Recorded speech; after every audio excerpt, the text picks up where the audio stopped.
Sasa ni wewe? Ni sawa, ingieni.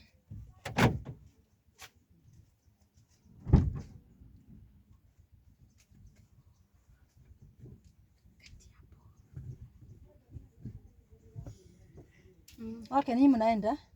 Si mimi, napeleka mtoto. Mtoto tunataka nikupeleke? Mimi naenda college. Msichana. Sasa mtoto ni wa nani? Ni wenu? Ni wetu. Na sasa nampelekea nani? Napelekea Mida, atakuwa hapo nje. Huyu mtoto mdogo huku napeleka naye wapi? Si nampeleka, mimi nataka kwenda shule. Na sasa kwani nani alikuwa in charge yake? Mimi nimeambiwa nilete mtoto pale gari nitapata. Na sasa haona venye ataanza sasa hivi. Amekuwa mkubwa hizi leo. Wewe unaona umekuwa mkubwa mama?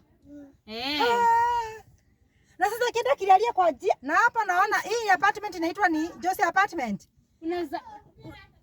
Unaweza mbaya hata nini sweet ya kule. Msichana, kwani unafikiria sasa mimi nitatoka hapa naweza kumbaia maswiti? Alafu akienda akinisuba kwa njia, akishuka kwa gari. Madam, nitamfunga belt. Mama kutoka hapa nikufunge belt.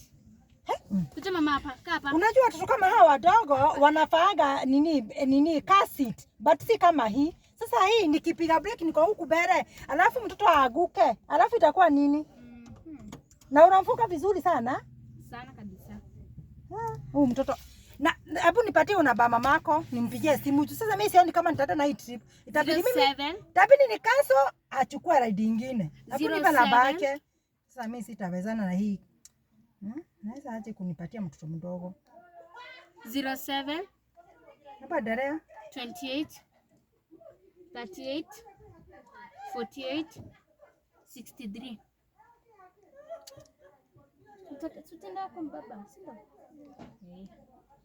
Na sasa nikuulize, hata nikichukua huu namba nipigie simu. Nachelewa guys. Sasa ngapi hapa? Hata huwa mamako anaweza ajilinganisha nini mtoto. Sasa tatu mimi nimeenda.